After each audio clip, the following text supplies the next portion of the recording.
Today I'm going to show y'all how to make Cajun fettuccine alfredo. You're going to have shrimp and sausage and the following seasonings. Add in your seasonings. In a hot pan, you're going to add butter and you're going to cook up your shrimp. Once the shrimps are done cooking, you're going to add them to a different bowl. Same thing with the sausage. Add in your heavy cream. Chicken base, parsley, and grated Parmesan. Add your pasta to the sauce. Top it off with the sausage, shrimp, and on top of that is parsley. And there you have it. Today I'm going to show you how to make baked Brussels sprouts with bacon. The full recipe will be on my YouTube channel. First, you're going to have Brussels sprouts, bacon, olive oil, and the following seasonings. You're going to toss everything in the bag. Toss it up real good. Put everything on a pan, then bake it. Remember, the whole recipe is on my YouTube channel. Link is in my bio. We are making some bomb-ass carne asada fries. Guys, you want to use the flat meat for carne asada. Guys, you want to start by marinating your meat, and I'm using Chef Merito. It's the best. Some orange juice. Make sure it's not from concentrate. And you mix. And some lime juice. Slice your onion. And lots of onion. Cilantro. Now seal and marinate for 1 hour or overnight is best. Now let's grill. Beautiful! Look at all this goodness. Put in your sauce already and put in your fries. Beautiful! Your guacamole. Chop your meat. Collect your fries. Serve your fries. Season your fries. Put some beans and your meat. Your guacamole. Some crema. And your habanero salsa. And lots of cheese. Listo! Fettuccine Alfredo. That sounded kind of good, but bring a pot of water to a rolling boil and then take 4 cloves of garlic, smash them, peel them, and mince it up. Then get half a stick of butter or 4 tablespoons. And you're going to want to heat up a pan. Make sure you turn on the right stove.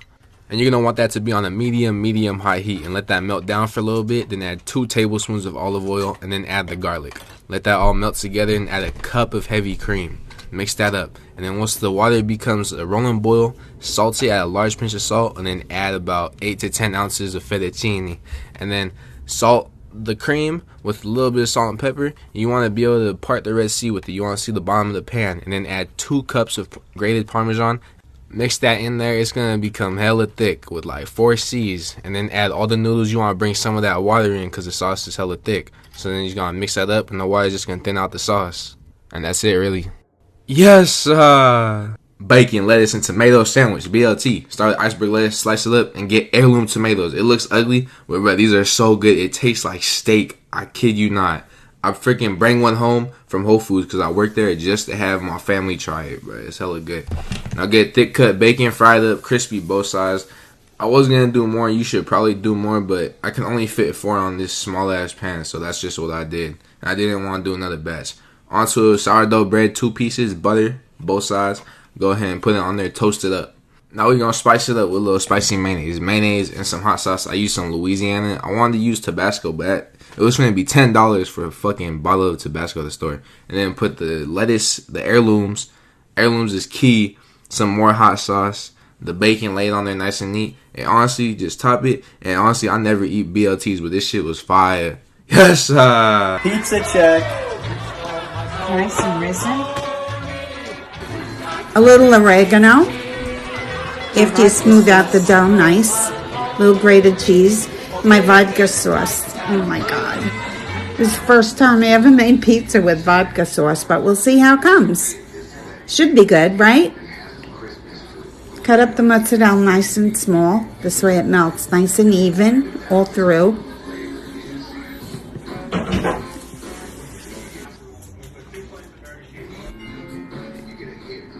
Little leftover olive oil, a little pesto I made from the basil in the garden. In the oven. Here it is. Mmm, looks good. Sean, your mouth watering? Yeah. Unc loves that. I know. The bottom was perfect. Buffalo wings. If I see anyone go to B-Dubs, whatever, would sell wings, you would fucking clown.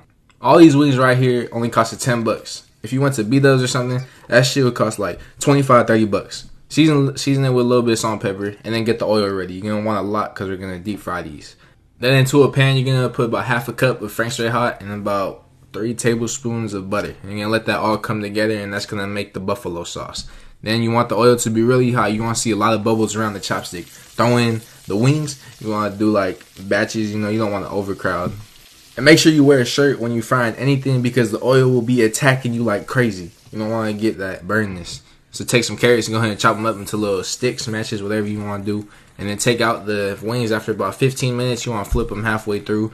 Take them out, put them into a bowl. Put on the buffalo sauce after the butter is all melted. And you got to do this right away. Give them a nice toss, serve with ranch and carrots, and you got buffalo wings. Yes, Hash browns are for wimps. You can do better. We're making a potato galette. It's French. Peel 1 large potato. Cheesecloth. Grate. Twist and wring. Wring out the excess moisture. Heat 8-inch skillet, medium-low heat. Add 2 to 3 tablespoons canola oil, peanut oil, or leftover bacon fat. Add half of the potato. Freshly grated Parmigiano Reggiano. Remaining potato on top. Salt. Cook 5 to 6 minutes until golden on the bottom. Turn up the heat to medium to make sure it's nice and golden. 1 to 2 minutes. See how it's nicely golden around the edges? It's time to flip. Flip. Add a little more oil so it doesn't burn. Cook medium-low heat 5 to 6 more minutes. Salt, pepper, parsley, Parmigiano Reggiano, dill. Oh yeah. This is a recipe my dad makes every night when he doesn't feel like making dinner. It's just a really short and sweet recipe, so here's how to make it. Kids 16 or under or who are not allowed to use hot oil, I don't recommend this recipe. First, cut your potatoes into your desired shape.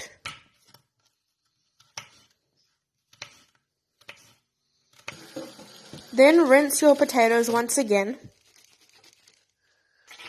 Then fry your potatoes. And part 2 are coming, and I'm going to cut up some sausages and put them on a plate with the chips. That I always like to put on a board, sweet or savoury, is nougat. It just works. This one's a really nice one, because it will help really make this board pop. See, again, it's the texture, and it's the size, and it's the colour. It's beautiful. Now, obviously, if you have a guest who has an allergy to a nut, you need to know what allergies or dietary restrictions your guests have before you start to cater for them. That's just life. So you wouldn't serve that if someone had a nut allergy. Nougat's a little bit difficult to work with, so I tend to just cut it straight through. That's a massive bit of nougat for one person to eat.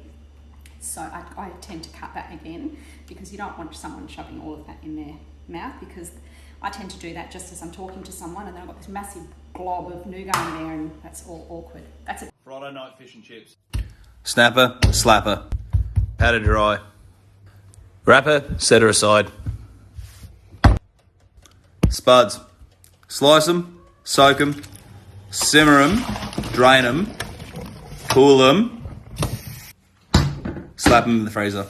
Split peas, water, simmer them down, slap a lid on it. Score the skin, salt it, first fry. Drain the peas, stock, blitz it. Perler. Second fry, skin side down. Salt, pepper, done. Flip it, beauty. Salt, toss it.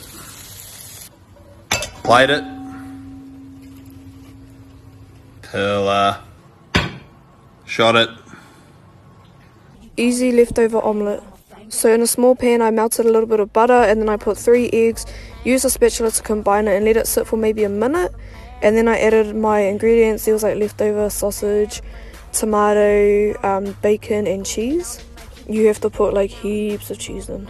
Also, a little tip, I forgot to pre-cook the bacon, so I just put it in between a paper towel and put it in the microwave for like 30 seconds and it cooked it. Don't even at my flipping skills right now. I fully caked it, but it turned out mean. I ended up just putting a lid on it and letting it sit for maybe another couple minutes just so that the cheese could melt. Personally, I don't like the eggs cooked too much, so I just left it for a little bit until the cheese was melted. Put it on a plate and Bob's your uncle. And yeah, marry me, I guess. Separated the egg yolk and mixed it with the rice, this raw egg yolk. And then I got the egg white over here, and we're gonna cook this separately. So just sauteing a little bit, sweating them, and make sure I mix the egg whites over here. Yeah. Make sure you get all the translucent out. This egg white's gonna look really good. Egg yolk is just the best thing, right? And this is really a genius method, man. The golden fried rice. Separating the egg yolk and the egg whites. You just give it a stir. Make sure it doesn't burn on any part. Even if it burns, it gets crispy at the bottom. Just so you get that crunchy nori and crunchy taste over here. Meatballs with a twist. Ingredients. I hate chewy meatballs. Adding breadcrumbs gives them that soft and perfect texture. I include garlic, parsley, salt, and pepper. That Parmigiano cheese makes the taste explode, and the egg binds it all together so they don't fall apart. Now for the twist. This sauce will blow your mind. Stir-fry them in onions, olive oil, and a splash of wine. The heavy cream then soaks in, and it all comes together. Just gorgeous. Today I made spicy pork back ribs. We're first gonna start with soaking our ribs in some cold water for 1 hour. Then you want to boil it in some hot water for about 5 minutes and rinse the meat in some cold water. For the sauce, we're gonna mix 4 large spoonfuls of red pepper flakes, 2 large spoonfuls of red pepper paste, 3/4 cup of soy sauce, half a cup of mirin, 2 spoonfuls of corn syrup for the glossiness, dashes of pepper, 2 spoonfuls of sesame oil, and finally 2 smaller spoonfuls of sugar. We are going to mix the sauce and add our meat back in, coat everything nicely in the sauce, and let it marinate for 1 hour. An hour later, add some garlic and cook on high heat for 10 minutes and on low for 15 more minutes. Thanks for watching. Korean fried chicken sauce cauliflowers. First, start with washing and cutting your cauliflower into bite-sized pieces. Then for the batter, combine 3/4 cup of flour, half a cup of non-dairy milk, half a cup of water, 2 teaspoons of garlic powder, and 1 teaspoon of salt. Mix thoroughly. Then you just want to dip your cauliflower in the batter and line them on some parchment paper. Bake your cauliflower in a 450-degree oven for 25 minutes, flipping halfway through. Meanwhile, make the sauce. Start with 1 teaspoon of soy sauce, 2 teaspoons of gochujang or red pepper paste, 1.5 tablespoons of strawberry jam, 2 tablespoons of ketchup, 2 tablespoons of sugar, 1/4 cup of water, and 2 cloves of minced garlic. Last step is to toss everything together. Thanks for watching. This is the most underrated pasta recipe. Ingredients. This is called pasta caprese. Its unique flavor comes from combining chopped tomatoes and fresh mozzarella pearls with extra virgin olive oil. With a little salt, the oil transforms into an uncooked sauce. With this recipe, I prefer to use larger, juicier tomatoes as they have a more classic tomato taste. You can find them anywhere. Now add your pasta. Next, I tear up some basil, as this releases much more flavor than when it's cut. And there you have it, a perfect summery pasta dish. Just gorgeous. Hey guys, we're making Korean fried chicken wings. Clean and pat your chicken really dry. 3 pounds of chicken wing, tablespoon of minced ginger, 2 tablespoons of rice vinegar, 1 teaspoon mirin, teaspoon salt, and pepper. Mix, mix, mix. Heat up your oil, cornstarch. Fuck, don't make a mess. Coat them wings. Fry at 350. 5 minutes, don't overcrowd. In a pot, 3 tablespoons of ketchup, 4 tablespoons honey, 1/4 cup brown sugar, 2 tablespoons minced garlic, 2 tablespoons soy sauce, 2 tablespoons of gochujang, and 1 tablespoon sesame oil. Heat on low until it starts bubbling. And done. Bring that oil temperature back up. Refry for another 2 minutes. Oh my goodness. Sauce, Toss that shit. sesame seeds, and scallions. And there you have it, guys. Serve it up with your favorite spicy noodles and enjoy.